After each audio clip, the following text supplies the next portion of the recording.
Bem, neste ano, o número estimado de casos de dengue pode chegar a 400 mil. Secretaria Estadual da Saúde de São Paulo confirmou ontem primeira morte por dengue na capital paulista. Prefeitura de Belo Horizonte afirmou que a cidade está em estado de epidemia devido ao aumento do número de casos registrados.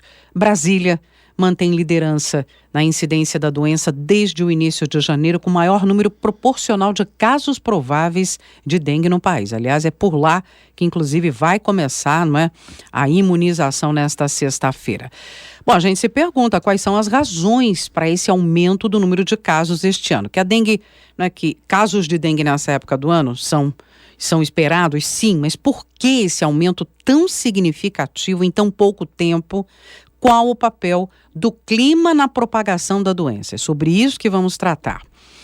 E conversamos sobre o assunto com o professor Pedro Luiz Cortes, titular da Escola de Comunicações e Artes, a ECA, professor também do Instituto de Energia e Ambiente, o IEE.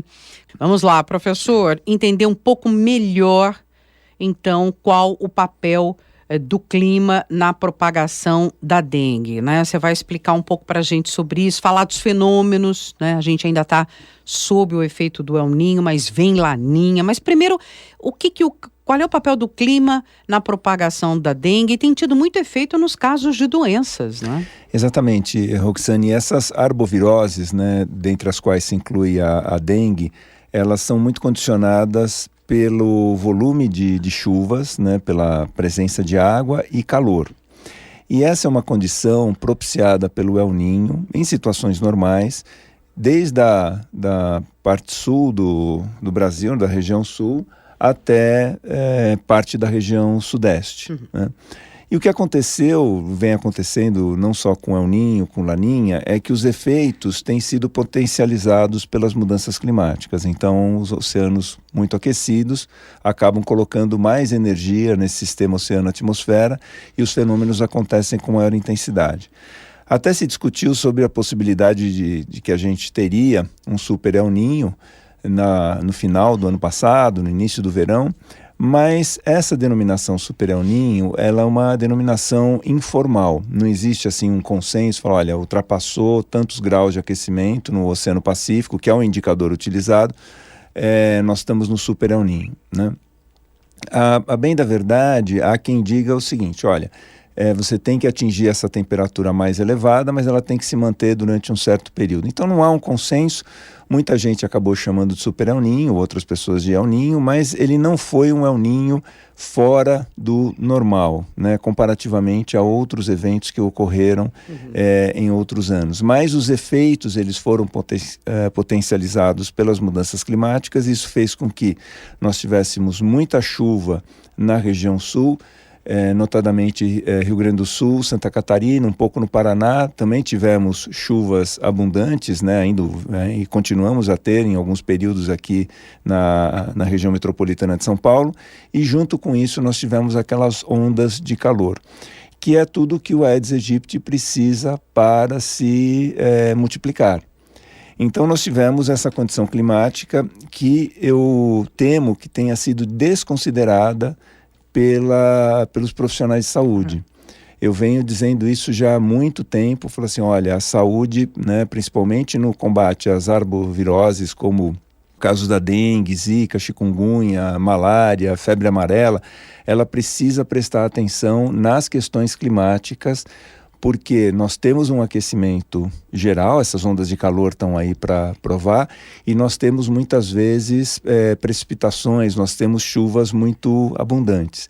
Então eu temo que isso não tenha sido levado em consideração, porque eu não me recordo, e aqui eu faço meia culpa, porque eu não lembro de ter visto campanhas lembrando para as pessoas, seria desnecessário lembrar, mas lembrando as pessoas sobre os cuidados que elas devem tomar para evitar criadouros do mosquito nas suas residências. E tem que ser um pouco antes, né? Também exatamente, não adianta fazer bem agora. antes. Nós já sabíamos que dessa situação de El Niño já no primeiro semestre do ano passado, então era obviamente previsível que nós teríamos um aumento desses casos durante o verão.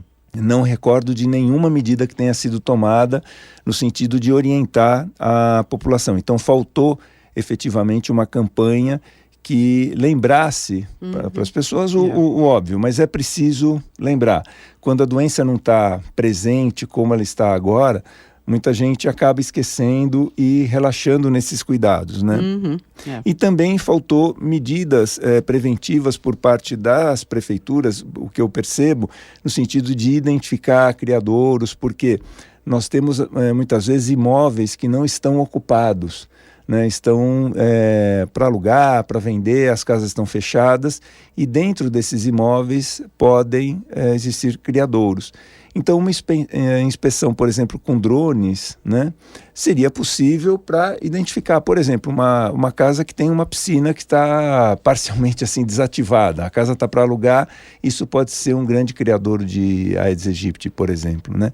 Então, são medidas integradas, é necessário constantemente lembrar a população disso e prestar atenção nas questões climáticas, porque nós vamos ainda, né, nós continuamos tendo essas condições favoráveis até o final do verão, início do outono, quando nós devemos ter uma faixa de transição caminhando para o Laninha.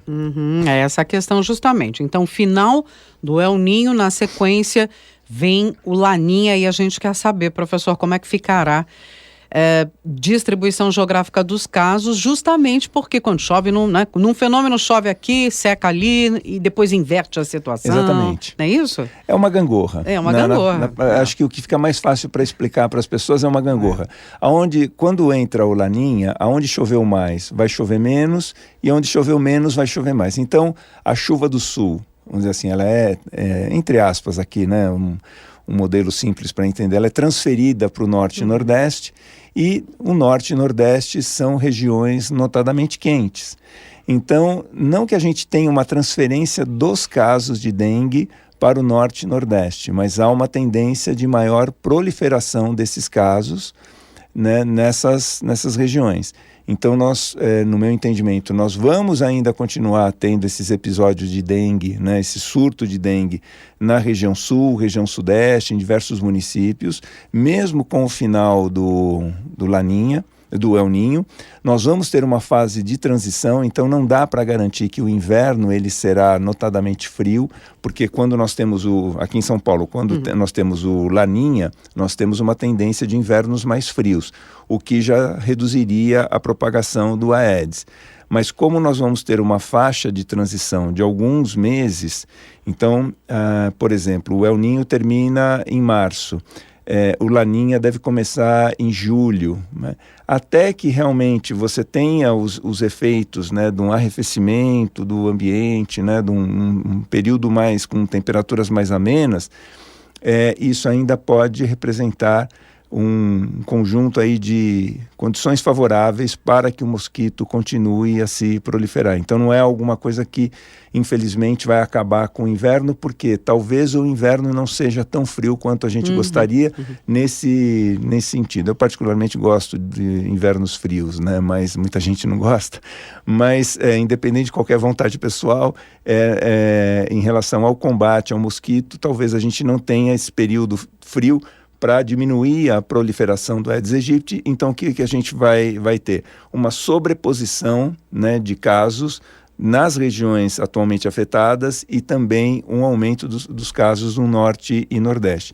Veja, o clima, ele dita muitas coisas. A gente não consegue negociar com o clima, no entanto, a gente pode se adaptar ou se antecipar a algumas coisas que ele vai nos apresentar. Então, a gente tem instrumentos para detectar isso, para verificar, olha, como vai ser o comportamento do clima ao longo, né, dos próximos meses, até o final do ano, e isso é de fundamental importância para uma série de atividades, dentre as quais a prevenção dessas arboviroses, né, onde se inclui a dengue, por exemplo. Então, está aí, a informação está disponível.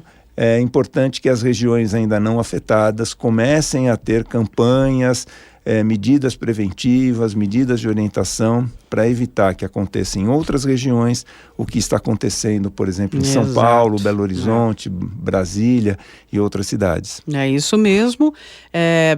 A imunização também é bem-vinda, mas ações preventivas são fundamentais, porque a própria ministra lembrou, né? São 2 doses, intervalo de 3 meses, quer dizer, não vai ter um resultado imediato com a diminuição de casos, controle de casos, né? Também tem isso. E a quantidade disponível de vacinas nesse primeiro momento não será suficiente para atender a todos, né? Então pode ser que a gente tenha efetivamente um controle com vacinação ao longo dos próximos anos, mas não é essa a realidade que a gente tem neste ano, infelizmente. É isso mesmo. Professor Pedro Luiz Cortes, titular da ECA, também professor do IEE, tem um canal no YouTube, O Ambiente ao Nosso Meio, então você pode acompanhar nossas conversas semanais, tanto aqui em nosso portal, /Atualidades, Jornal da USP no Ar, primeira edição, como no canal no YouTube.